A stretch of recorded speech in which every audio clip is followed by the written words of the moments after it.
javën që vjen, Parlamenti i Shqipërisë do të ftohet të votojë një rezolut për ta shpallur Republikën Khomeiniste të Iranit, unë shtet sponsor të terrorizmit. Organizatë terroriste Garda Republikane e Iranit dhe Hezbollahu.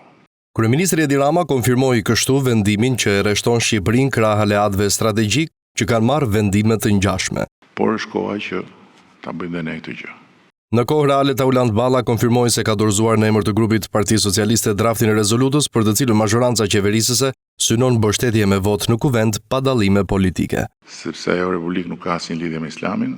Shqipëria ka ndërprer marrëdhënie diplomatike me Iranin që në vazhdimsi ka ndërmarrë ndaj vendit tonë sulme kibernetike, ku më i fundit ishte ai ndaj sistemit të parlamentit.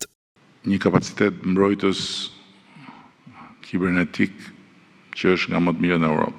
Por problemi ynë është që nuk kemi përfshirë ende të gjithë sistemin brenda rrjetit mbrojtjes.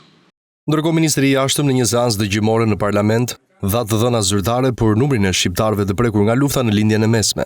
Theksoi se 138 persona kanë pasur interes për të larguar prej atje. Ne kemi pasur 2962 shtetas shqiptar në rajon.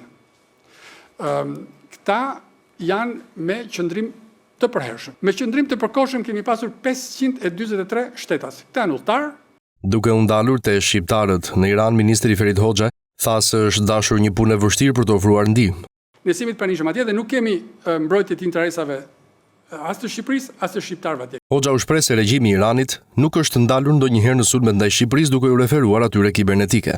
Dhe në vetvete tregon pozicionimin e Iranit që do të përdorë të gjitha mjetet edhe kundër Shqipërisë. Kemi ngritur çështjen në NATO. Kryeministri dhe shefi i diplomacisë shqiptare konfirmuan qëndrimin e Shqipërisë të unifikuar me aleatët strategjik për çështjen e sulmeve të shërbazëve të Izraelit ndaj Iranit dhe mbështetjen për vendet mike në rajonin e lindjes së mesme.